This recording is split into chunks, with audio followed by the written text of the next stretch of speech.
o inferno. Muito bem. No meio do caminho da sua vida, Dante, tendo se perdido numa floresta escura, tenta então subir uma colina luminosa, mas três feras, um leopardo, um leão e um lobo, que segundo uns simbolizam as concupiscências humanas e, segundo outros, as três forças responsáveis no tempo de Dante pela desorganização política da Itália, quais sejam a luxúria de Florença, a soberba da França e a avareza de Roma, impedem-lhe o passo. Começa a história muito enigmática, porque ele está no meio daquela selva, de repente ele sai da selva e tem uma colina. Ele vai subir a colina e três feras aparecem e impedem que ele suba. Qual é o significado das três feras? Ninguém sabe de verdade, mas as interpretações mais comuns são essas, que são as três feras que estão impedindo. Não esqueçam que ele está exilado quando escreve isso. É um sujeito com a vida muito ruim, que ele não tem mais família, não tem mais bens, ele mora de favor na casa dos outros, ele é um sujeito proibido de voltar para sua terra, perdeu tudo, e ele então começa a fazer uma reflexão sobre o que é que está atrapalhando a Itália, a Florença, ou seja, o que é que está impedindo daquela sociedade se organizar, já que havia aquela conturbação toda. E ele acha que essas três feras são simbolicamente a luxúria de Florença, a, a, a, a França, né, que era a soberba da França, que é esse Filipe IV Belo, querendo pegar o poder espiritual para ele, soberba, a maior de todas, e a avareza de Roma, do tal do Papa Benedito VIII, que é o Papa que o tapeou e que impediu, né, que ele voltasse para Florença ao ponto de impedir o que aconteceu. Então, simbolicamente, esses três aí são as três coisas que estão impedindo o sucesso e que ele simbolicamente identifica com animais. Tá certo? Vamos lá? Embora haja outras interpretações. Há muitas interpretações. O poeta romano Virgílio, autor da Eneida, enviado por Beatriz, Santa Lúcia e pela Virgem Maria, aparece a Dante e prevê o advento de um Véltro para redimir a Itália e propõe um caminho para chegar à contemplação de Deus. Desculpe, Inês. Esse véu, ninguém sabe o que é. Tudo indica que o que Dante quer dizer com esse véu é que irá aparecer um líder novo na Europa, que irá então botar ordem naquela bagunça que havia entre essa questão do poder espiritual, poder temporal. Haveria de aparecer alguém que é chamado de Velto, e ninguém sabe o que é que Velto significa, que iria dar um jeito de unificar as coisas e organizar as coisas. Então, essa é a interpretação mais provável dessa palavra Velto.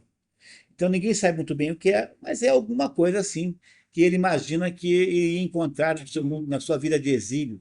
Ele iria, então, indo de líder em líder, e um desses iria ter o poder unificador da Itália. É isso que o Veltro significa. O áspero e terrível percurso que atravessa os domínios de Lúcifer. Dante hesita e só quando Virgílio o informa de que tal privilégio lhe fora concedido pela oração de uma mulher bendita, Beatriz, que deseja a sua salvação, o poeta dirige-se para seu destino, guiado por Virgílio. Ele não quer ir, porque o negócio de visitar o inferno não parecia uma boa ideia no início, né? E aí, então, ele só topa aí quando o Virgílio diz que foi a Beatriz quem pediu a Santa Lúcia. A Santa Lúcia é a padroeira de quem tem problema visual, dos deficientes visuais. E ela era deficiente visual. Então, o Dante é deficiente visual, tem um problema de visão. Então, Santa Beatriz pediu a Santa Lúcia e Santa Lúcia pediu a Nossa Senhora que mandasse alguém salvar o Dante daquela selva escura e que fizesse esta viagem extraordinária até Deus. Mas para ir até Deus é preciso passar pelos infernos. Repararam nisso? Por exemplo, vocês repararam que quando Jesus Cristo morre, a primeira coisa que ele faz é o quê? Depois que ele morre, quando ele ressuscita, ele vai para os infernos, que hoje em dia os padres ficam constrangidos de falar inferno e dizem mansão dos mortos.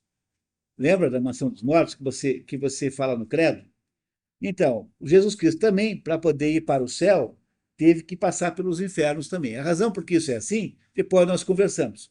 Mas repararam que é uma coincidência assim? Para que Dante possa visitar Deus, ele tem que visitar e até passar pelos infernos para chegar em Deus depois.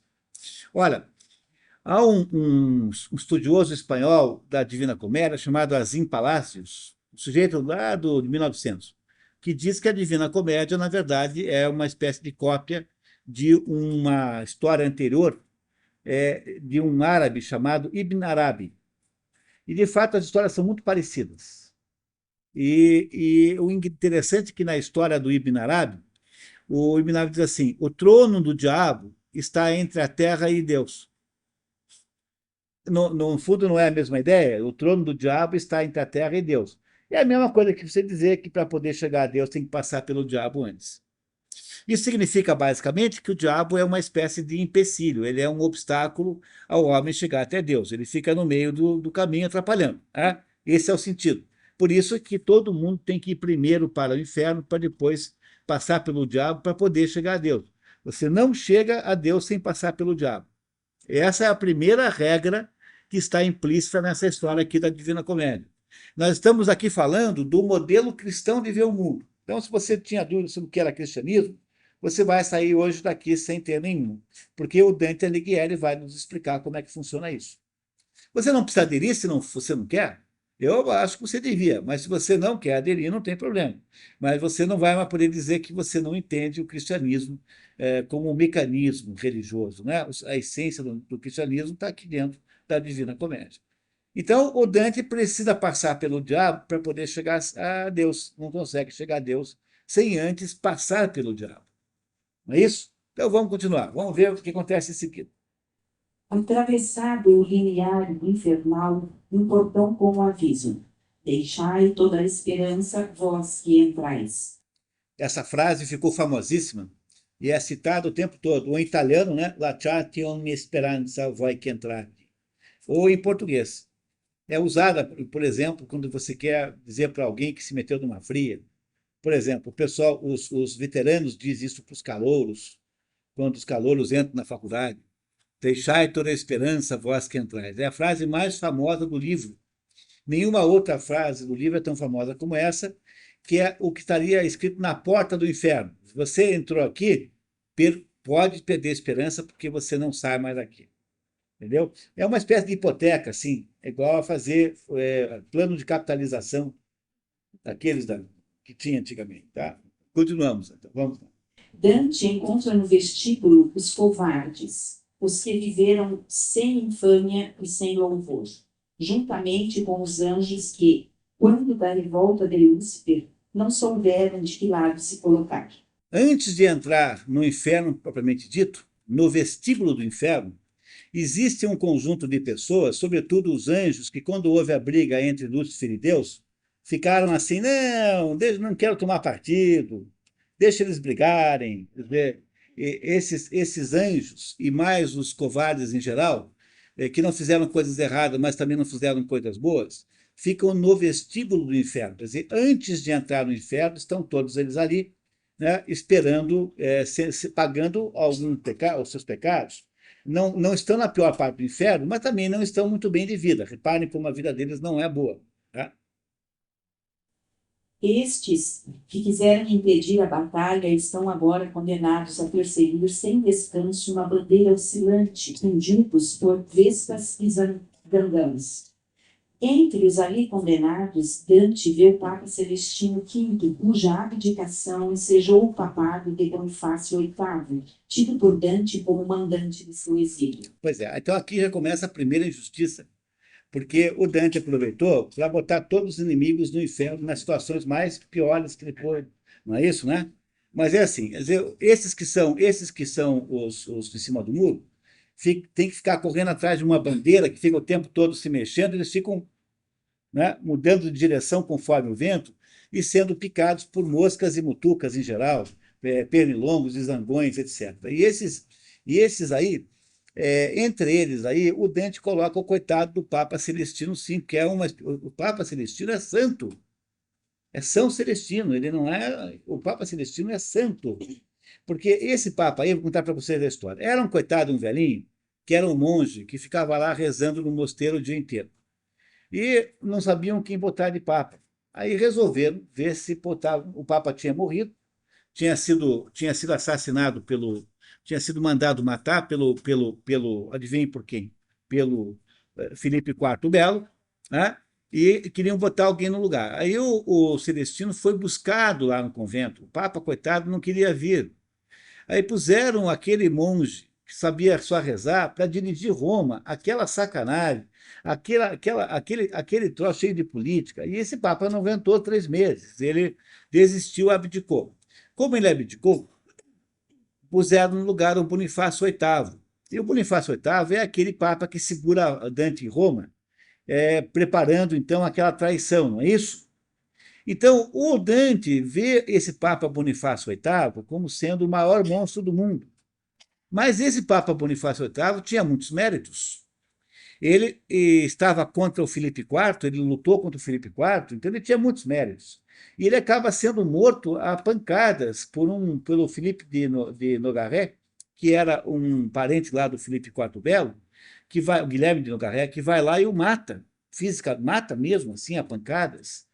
E o Dante, que vê no Bonifácio VIII o pior monstro do mundo, bota o Celestino V como culpado, porque se ele não tivesse renunciado, o Bonifácio VIII não tinha ido para o papado. E aí, então, está aqui o coitado Celestino V no inferno, levando picada de marimbondo. É uma injustiça, porque o Celestino V é santo. É um papa santo, um velhinho santo. Tem muito disso no livro, tá? Tem que tomar um pouco de cuidado para ver o que é que ele fez aí de vingança com seus inimigos aí. Não é isso? Depois do Bonifácio VIII, com a morte do Bonifácio VIII, o Filipe IV Belo escolhe lá um outro que acaba se elegendo papa, não está certo e acaba morrendo envenenado. Adivinha por quem? Pelo Filipe IV Belo. Esse sim é o maior, esse é o maior canalha do mundo, né? Depois do Bonifácio, depois do sucessor, finalmente o Filipe IV bota um Papa francês que, além de fazer tudo o que ele queria, ele muda a sede da igreja de Roma para Avignon. Durante 70 anos, a sede do papado não foi Roma, foi Avignon, na França, porque o Filipe IV Belo queria que ficasse na França para ele poder manipular à vontade. Então, a primeira pessoa aqui que o Dante aqui fala mal é esse coitado do Celestino V, que é um santo e que foi posto lá no inferno por causa disso. Tá? Tá certo? Então tá, continuamos, por favor. Este é o primeiro exemplo da lei do contrapasso, segundo a qual no inferno as penas são infligidas em estreita relação, por analogia e por contraste, com os pecados cometidos. A mesma lei governa o purgatório. A ideia da lei do contrapasso é assim: o sujeito que é glutão, no inferno tem que comer 24 horas por dia. Aí ficam aqueles diabos abrindo a boca do sujeito e outro fica enfiando com um funil cheeseburgers, hambúrgueres, dentro da boca do fulano, entendeu? Essa é a ideia da lei do contrapasso que tem aqui. Estão entendendo a história, pessoal? Veja bem, ele mal entrou no inferno, hein? Ele só entrou no vestíbulo do inferno. As coisas vão ficar muito piores, né? Então ele entrou no vestíbulo do inferno, só no vestíbulo, e agora quanto mais desce, mais terrificante é a situação que ele vai observando. Vamos lá. Entre o vestíbulo e o primeiro círculo do inferno corre o rio Aqueronte. Às suas margens estão os recém-chegados, esperando que Caronte, o demônio dos olhos de brasa, os atravesse para a outra margem, onde serão julgados por Minos, monstruoso juiz que, dando voltas na cauda, indica o círculo a que cada pecador está destinado. Bom, os humanos que vão para o inferno chegam nas margens do rio Aqueronte, que é o rio mais superficial do inferno. O rio mais profundo é o Cocito. Tem mais dois ainda. E esse é o rio mais superficial do inferno. Tem ali uma barca e um tal de Caronte passa o pessoal para o outro lado do rio. E aí, do outro lado do rio, é que começa a ficar quente, de fato, o inferno. Esse Aqueronte, não sei se vocês lembram das aventuras do Hércules. O Hércules foi lá para o inferno para resgatar a Perséfone. E ele não queria passar o Hércules para o outro lado. E aí o Hércules dá-lhe uma surra nesse Caronte, mas uma surra tão monumental que ele teve que ser substituído 6 meses por um outro diabão, porque ele não tinha condições de guiar lá aquela, aquela barquinha para o outro lado do inferno, esse Caronte. Né? Então, do outro lado do inferno tem a tenebrosa figura do Minos. O Minos é um monstro que tem uma cauda com 9 círculos, que dá 9 círculos. Ele olha para o sujeito que chegou ali, sabe qual é o pecado que ele cometeu, e conforme as voltas que ele dá na sua cauda, está destinado qual é o andar do inferno em que o condenado irá passar a eternidade. E a partir daí, então, começa o inferno propriamente dito. Agora, o que é importante saber é que ali no limbo, aquela região ali antes, né, ali no limbo, né, não é isso? Já falou do limbo, né? Não falou. Agora, tá, vamos ao limbo, então. No meio círculo, para além do rio, ao limbo, que recebe as almas das crianças mortas sem batismo e as almas daqueles que viveram honestamente antes da vinda de Cristo, como Virgílio. Não há penas no limbo, mas atmosfera melancólica.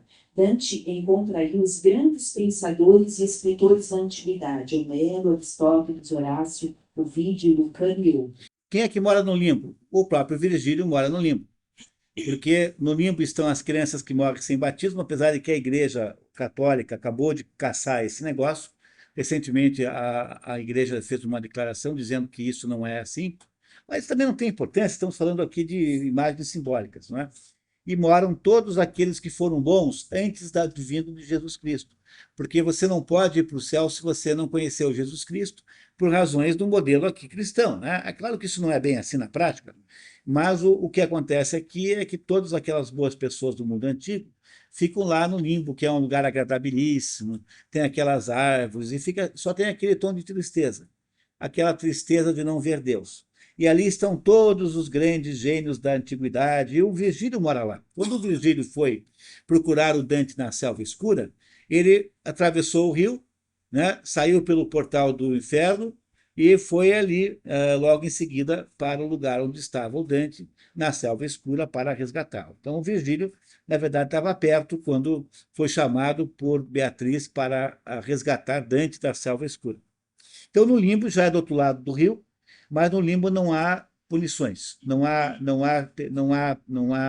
penalidades, a não ser essa tristeza e desesperança de ver Deus. Virgílio é o caso. Virgílio não conheceu o cristianismo. Ele morreu antes do advento de Jesus Cristo. Tá? Muito bem. O inferno, propriamente dito, começa, portanto, apenas no segundo círculo, onde os injuriosos são arrebatados por tempestades de vento e arremessados contra as rochas. Entre eles está Francesca de Rimini, ainda abraçada ao seu Paolo Malatesta, que narra ao poeta sua trágica história. Esses dois aí não têm importância moderna, porque no tempo que Dante viveu, houve um escândalo lá em Florença, que foi essa Francesca da Rimini, que andou arrumando um caso com um cunhado. Esse Paolo Malatesta é cunhado dela. Então a história é assim: estavam os dois lendo um livro sobre Lancelot e Guinevere, a história do rei Arthur. E a história do Lancelot, o Lancelot é um lanceiro do rei Arthur, que acaba tendo um caso com a mulher do rei, que é a Guinevere, né? Então estavam os dois ali, o marido viajando, ou aparentemente viajando, estavam lendo esse romance e começaram a ter umas ideias, assim, nossa, mas a gente podia fazer uma encenação desse livro, aquelas coisas. Vamos fazer um teatrinho aqui e tal. E apareceu o marido, e o marido matou os dois. Então esses dois foram para o inferno porque foram luxuriosos. Luxúria é de todos os pecados o menos grave. Porque luxúria, na verdade, é apenas um exagero de uma coisa natural no ser humano, que é o sexo. Luxúria sempre tem conotação sexual, sempre, sempre, sempre. Então, o ser humano tem naturalmente desejo sexual. Portanto, não há nada de errado em ter sexo. O luxurioso é apenas culpado de exceder, quer dizer, o culpado do luxurioso é botar o sexo como assunto central da vida. Então, se o sexo é o assunto central da sua vida, se Você passa o dia inteiro por aí dizendo que você é espada, sou espada, sou espada. Não, cara, você vai para o inferno. Ah, mas não é tão fundo assim, não tem nada de errado. Porque o sexo, seja qual for o tipo de. Mas, né? A ideia da luxúria é que ele é um pecado menos grave, porque a luxúria é apenas a perversão de uma potencialidade humana natural. Entendeu? Como eu sempre digo, né? Sexo não tem nada de errado. Por que é que Deus iria ter te dado o parquinho de presente se não era para você brincar? Então, não tem nada de errado em sexo em si. O que você não pode é transformar sexo no objeto da sua vida. É por isso que a luxúria é um pecado menos grave. De todos é o menos grave. A sequência é sempre a sequência oficial de gravidade dos pecados. Tá? Por favor. No terceiro círculo, os glutões são flagelados por chuva putrefata e ferozmente vigiados por Cérbero, o cão com 3 cabeças. Eu não preciso nem dizer de que tipo de putrefação é esta chuva, né? Tá? Então, é realmente putrefato, desagradável. Os glutões, né? Os glutões só pensavam em comer, e fica ali um cão com 3 cabeças vigiando para que eles não fujam, né? Para baixo do ponte ônibus, né? Que seria uma solução. Então é o segundo tipo, já é o segundo tipo de pecado. Os glutões também não é um pecado tão grave quanto os outros, porque do mesmo modo que o sexo, o glutão é apenas um sujeito que transformou o ato de comer, que é um ato importante na vida, não há nem nada errado em você ter prazer com a comida, mas transformou a sua vida numa procura de comida. E aí, então, isso sim é pecado. Estão entendendo, pessoal, o sentido dos pecados capitais? Tá? Então, continuamos. Ali, o florentino Tiago fala a Dante das lutas entre as facções opostas de Florença. No inferno e no purgatório, todos têm visão dos fatos futuros, mas não têm visão dos fatos presentes. Então, eles, ao longo do caminho, Dante vai falando com um monte de gente, todos italianos, né? Obviamente, porque ele precisava colocar no inferno os seus amigos e inimigos para poder ter, ou no purgatório, no paraíso.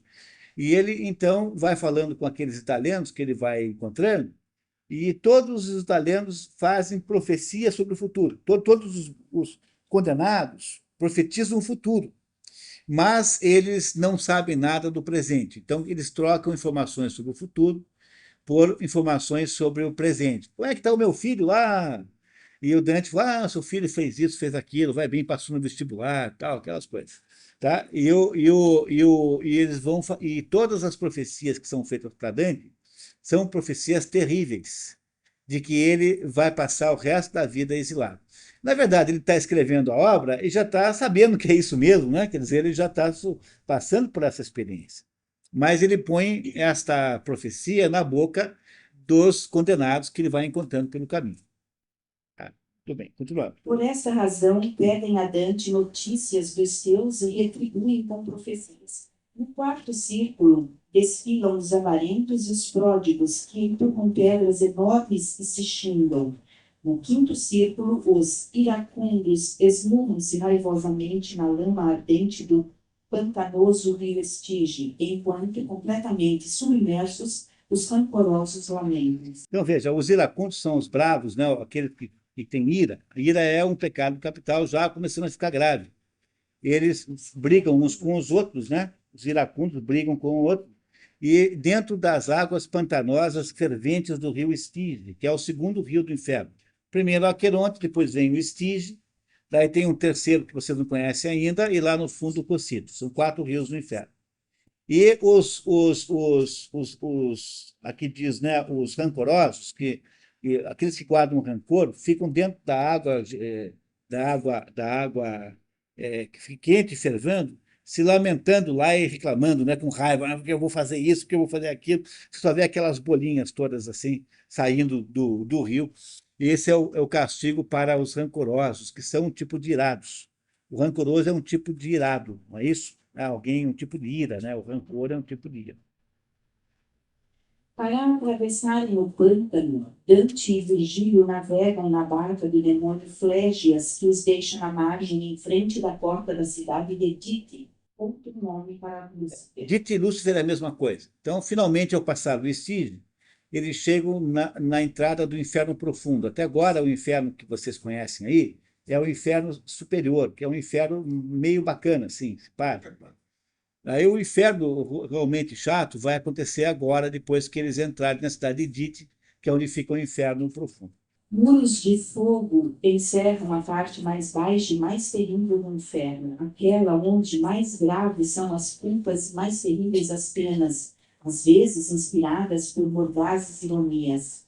No entanto, os diabos estão decididos a impedir a entrada na cidade de Dite àquele que, sem morte, vai pelo reino da gente morta. Quem é que é sem morte vai pelo reino da gente morta? Dante, porque Dante, Virgílio é um espírito, mas Dante não. Dante tem carne e osso. Então não querem deixar o Dante entrar porque ele está vivo ainda. Então ele arrumar encrencas o tempo todo por causa disso, que ele é um sujeito que está no lugar indevido, né? Ele não morreu ainda, como é que ele pode estar no inferno?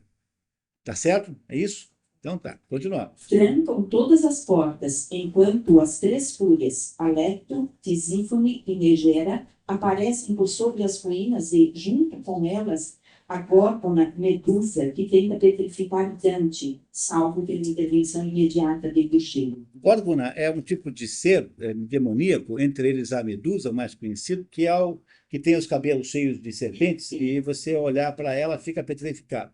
Na hora em que Dante vai olhar para Medusa, o Virgílio o empurra e ele então não olha e é salvo. Aí as fúrias também são chamadas de as Eríneas. São essas três mulheres que ficam lá no inferno, porque elas anotaram e sabem tudo aquilo que você fez de errado na vida. Só podia ser uma mulher ocupar esse cargo, né? Não é possível. Por exemplo, a Megera, que é a fúria pior de todas, a Megera fica o tempo todo gritando no seu ouvido tudo que se fez errado. Fica no ouvido do sujeito o tempo todo assim, no dia tal você olhou para essa mulher, você fez isso, aquilo, aquela coisa. Então essas três fúrias nunca perdoam. Tudo que você fez de errado na vida será punido e lembrado por essas três aí, que são as três fúrias que moram no inferno e ficam lá registrando tudo que você faz na sua vida errada, elas sabem. Portanto, não há escapatória nenhuma, né? Tá certo? O Virgílio é o guia do Dante, porque o Virgílio já havia feito isso antes. Você não sabe porque não está aqui nessa história, não está aqui escrito, mas o Virgílio já havia feito isso antes, numa outra ocasião, indo ao inferno resgatar uma pessoa lá para um determinado fim. Então, o Virgílio conhecia os caminhos do inferno. E o Dante, se não tivesse o Virgílio, não tinha de jeito nenhum, porque estava morrendo de medo de ir com o Virgílio, imagine sozinho.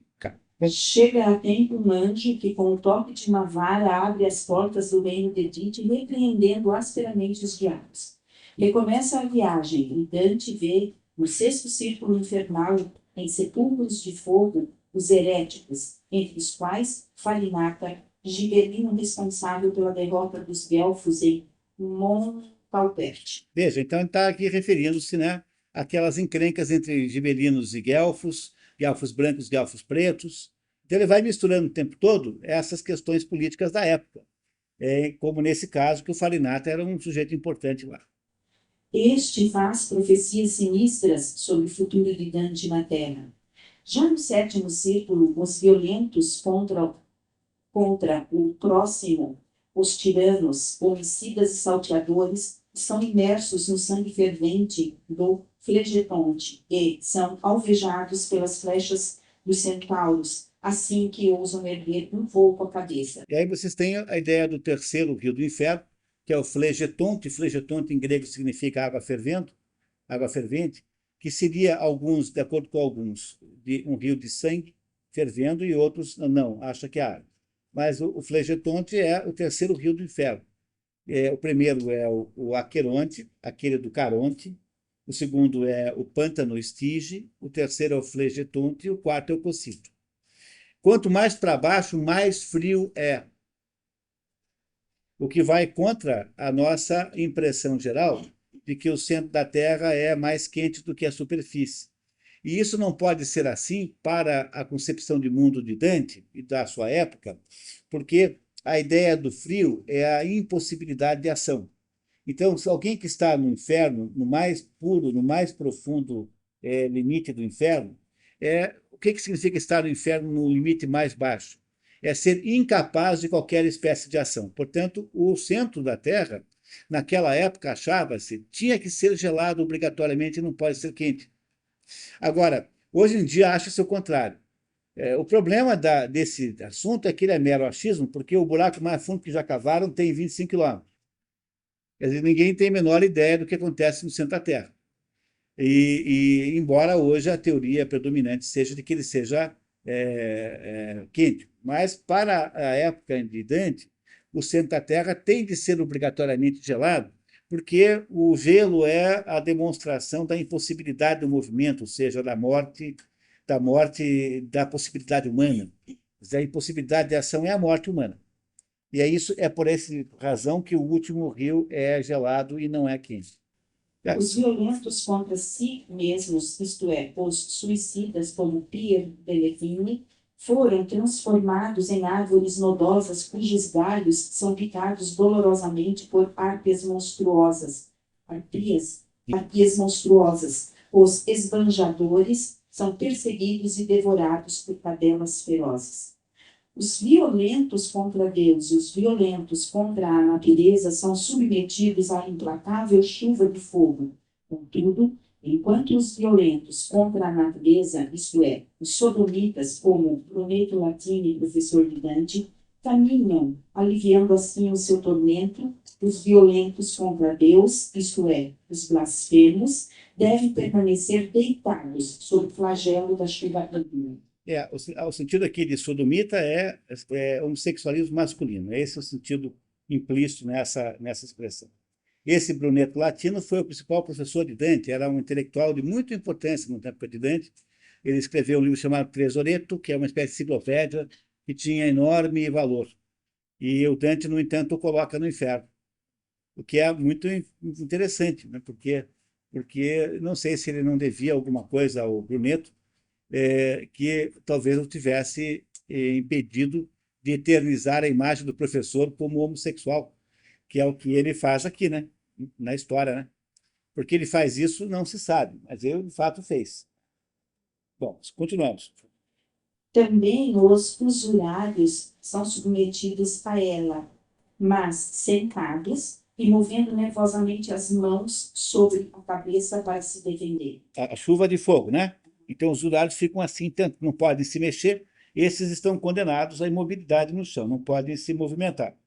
E ficam então tentando impedir de serem queimados com a chuva de fogo, batendo com as mãos nos pingos de chuva. Os dois poetas chegam assim à extremidade do sétimo círculo, onde se abre profundo e íngreme precipício.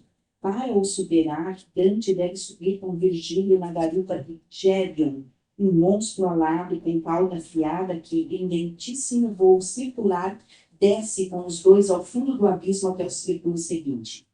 Já no oitavo círculo, num crescendo de horror, chegam aos Malebolge, 10 valas concêntricas separadas por diques, sobre os quais se assentam fontes de pedra. Cada uma dessas valas são 10 piscinas.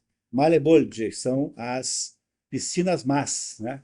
E há um tipo de punição para um determinado tipo de pecador.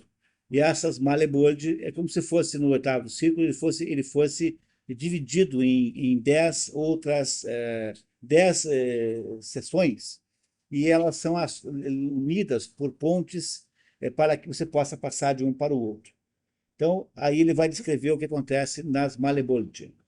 Nas valas, o longo desfile de pecadores continua. No primeiro fosso, os alcoviteiros são flagelados por demônios. Todo mundo sabe o que é o coviteiro, né? Coviteiros são os proxenetas, esse pessoal aí, os empresários da noite em geral. Os empresários das casas noturnas são alcoviteiros, basicamente. No segundo, os aduladores estão imersos em estrume. No terceiro, os simoníacos são espetados com a cabeça para baixo em pequenos buracos, com as plantas dos pés para fora e em fogo. Essa é bem ruim, né? Essa é horrorosa. O que é um simoníaco? O simoníaco é um sujeito que, assim como Simão era um sujeito do tempo de Jesus Cristo que queria que os apóstolos achavam que era um desperdício fazer milagres sem cobrar um pouquinho por ele. Isso aqui era um negócio, o negócio era transformar o negócio de milagre em negócio, em business, né? Business is everything. E esses simoníacos, então, são todos aqueles que fazem comércio de coisas sagradas. Durante aí o que motivou o protestantismo de Lutero foram a venda das indulgências, né? Então você fazia uma porção de pecados, ia lá e pagava uma taxa, pagava um carnê, alguns pagavam um carnê todos os meses, né? Que era mais prático, né? Então você tinha um carnê e todos os meses você pagava lá o carnê para que os seus pecados fossem sendo perdoados. Então fazer isso é simonia. Bom, mas isso foi mais grave numa época em que as pessoas levavam mais a sério a possibilidade de ir para o inferno. Hoje em dia menos. Isso não está errado. Não, cuidado para não fazer essa simplificação. O que está errado é você dizer para o cidadão assim: olha, você matou a sua mãe sem nenhuma boa razão, então você vai para o inferno, a não ser que você pague aqui R$ 200.000, que daí você não vai mais. Entendeu? No quarto fosso, os adivinhos desfilam com as cabeças torcidas para trás. No quinto fosso, os vendilhões debatem-se em rixa fervente e demônios, os malembrante, armados com arpões, obrigam os desgraçados a permanecerem inteiramente submersos. Para poder continuar, Virgílio argumenta com Malacoda, o chefe dos diabos, que os libera, mas indica o caminho errado. Os hipócritas, oprimidos por pesadíssimas tacas de chumbo, arrastam-se no sexto fosso. Passar a eternidade dentro de uma capa de chumbo pesadíssima, empurrando aquilo. Né? Tá? E são os hipócritas que são castigados desse jeito. O sétimo está repleto de serpentes de todas as medidas, cores, venenos, que se lançam sobre os ladrões, envolvem os seus membros enroscando-se neles, apertam-nos e mordem-nos. Ao serem atingidos, os infelizes incendeiam-se e são completamente incinerados, para ressurgir de suas cinzas como a fênix da fábula. Outros condenados, uma vez picados, transformam-se em serpentes, enquanto as serpentes que os mordem se transformam em homens. Todo um fosso fervilha de estranhos seres metamorfoseantes, caudas que se tornam pernas e línguas que se bifurcam. Depois deste monstruoso espetáculo, eis, no oitavo fosso, o crepitar de chamas que encerram os conselheiros fraudulentos, entre os quais os gregos ladinos, Ulisses e Diomedes. Esses dois são os espertalhões da Ilíada, mas esses dois aí, Ulisses, que na verdade chama-se em grego Odisseu, e o Diomedes, que são os dois mais espertos daqueles gregos que fazem o cerco de Troia. E esses dois aí, então, estão lá no inferno porque justamente fizeram barbaridades, manipulando situações e dando conselhos errados às pessoas. É isso? Veja que dar conselhos errados para as pessoas é uma razão para você ir para um pedaço bem fundo do inferno. Então, eu estou imaginando como vai ter dificuldade de alojamento de professores da USP lá. Vai ter tanta gente que vai ser difícil você botar todo mundo lá. Vou ter que fazer um anexo para tudo quanto é professor da USP, que vai acabar lá, porque se tem alguém especialista em dar conselho errado, é essa turma aí. Ulisses conta a Dante a sua última aventura no oceano sem fim, para além das colunas de Hércules, e proclama o destino dos humanos. Lembrai vossa origem, vossa essência. Criados, não fostes como os animais, mas donos de verdade e consciência. Essa é a segunda mais famosa frase que veio dessa obra, que é Ulisses dizendo para nós lembrarmos que nós não somos animais, que temos que ter consciência, que nós vivemos. O nosso status existencial não é como de um periquito, é muito diferente, embora algumas pessoas pareçam periquitos, falam demais às vezes, né? Mas o nosso status é diferente. E o Ulisses aqui, então, conta para o Dante, porque ninguém sabe o que deu do Ulisses, porque nós sabemos pela Odisseia que o Ulisses volta para sua casa e readquire, né, a sua mulher e o seu poder e as suas terras. Nós não sabemos mais nada sobre Ulisses. E o Dante, então, nos informa, que é a sua versão da história, obviamente, que Ulisses fez mais uma viagem, ultrapassou as colunas de Hércules, que são o Estreito de Gibraltar, saiu do Mediterrâneo, saiu do Estreito de Gibraltar e entrou no Oceano Atlântico desceu pelo Oceano Atlântico, costeando a África, até encontrar o Monte do Purgatório, ficava lá no sul. E aí, então, lá ele teria naufragado e morrido. E foi para o inferno junto com Diomedes, que era outro grego, aí trapalhão, né? Não é? Outro grego aí, ladino, que andaram tapeando todo mundo. Continuamos. Depois de haver falado com Ulisses e também com o Guido de Montefeltro, líder gibelino da Romanha, que havia dado conselhos maliciosos a Bonifácio VIII, Dante e mestre fiel tomam o caminho. Encontrando no nono fosso os promotores de discórdias e os cismáticos cortados em pedaços pelas espadas afiadíssimas dos demônios. Entre eles, aparece Bertrand de Born, trovador provençal, que, tendo separado um pai do filho com maus conselhos, caminha segurando pelos cabelos a sua própria cabeça separada de tronco. No último fosso dos Maleporte, o 10º, estão apinhados os falsários, oprimidos por terríveis doenças. Os falsários de metais arranham furiosamente suas sarnas. Os de moedas estão tumefatos. Tem tumores. Tumefato significa que tem tumores. E os mentirosos ardem em febre. Deixando os Maleporte e o 8º círculo, o poeta julga ver vaga paisagem de torres, mas aos poucos percebe que as torres são, de fato, 3 gigantes agrilhoados que emergem da bruma faliginosa. Faliginosa significa escura, suja, poluída, poluição, aquela bruma escura. Trata-se de Efialto, Anteu e Neirode, o que ousou desafiar Deus com a sua torre de Babel e que agora balbucia palavras sem sentido. Para quem não lembra, o episódio da Torre de Babel é um episódio contado na Bíblia em que esse Nimrod, que era rei da Babilônia, tenta fazer uma torre para chegar até o céu.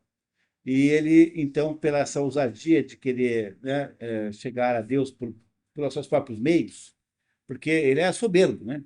Ele é castigado. Não todo mundo que trabalha ali não consegue mais falar um com o outro, porque a língua única que existiria no mundo, todos falariam uma única língua, foi transformada em línguas das mais variadas, de modo que os operários não conseguiam mais conversar uns com os outros.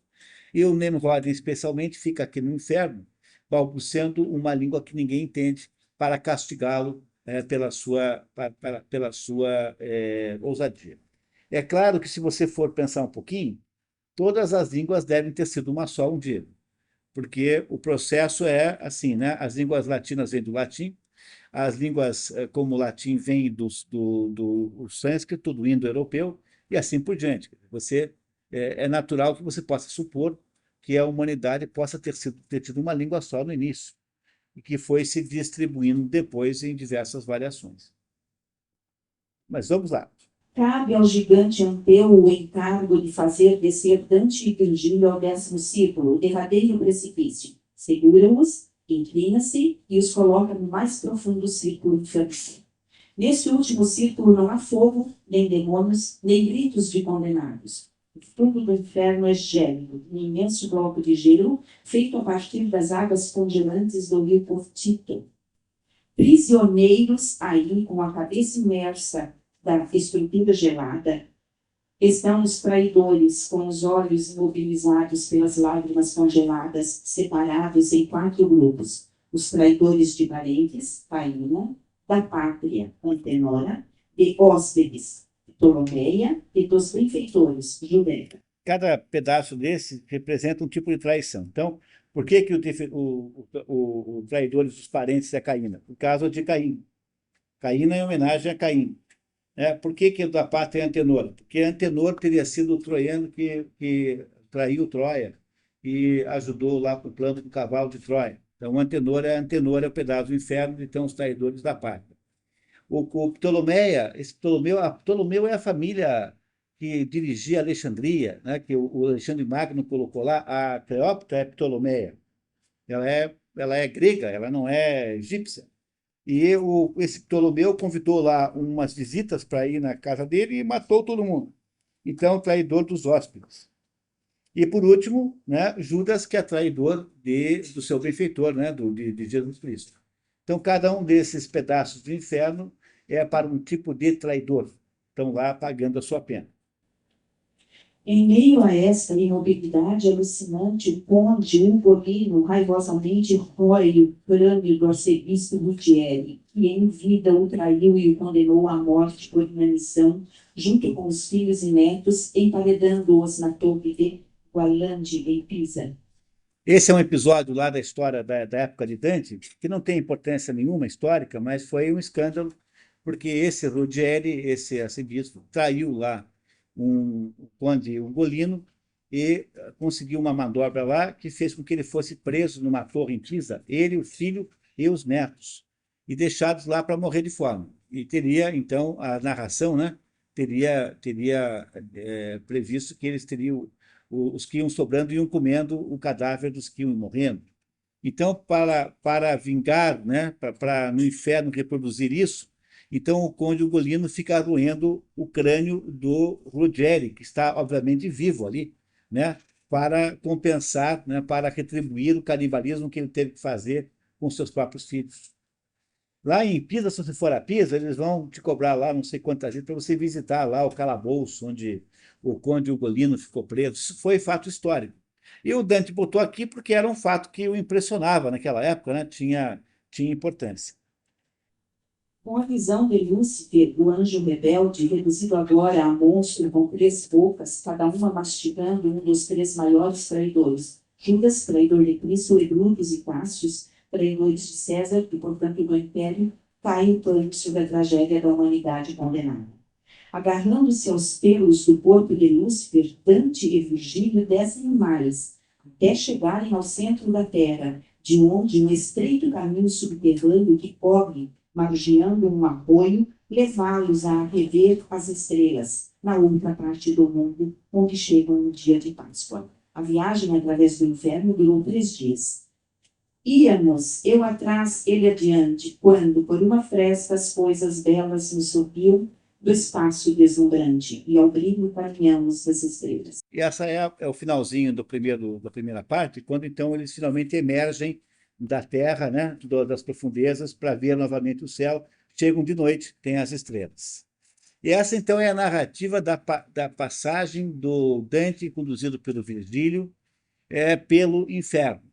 É claro que essa narrativa aqui é apenas para nos situar na história, não é possível, essa narrativa não representa nada da beleza da história original, não deixem de ler o livro.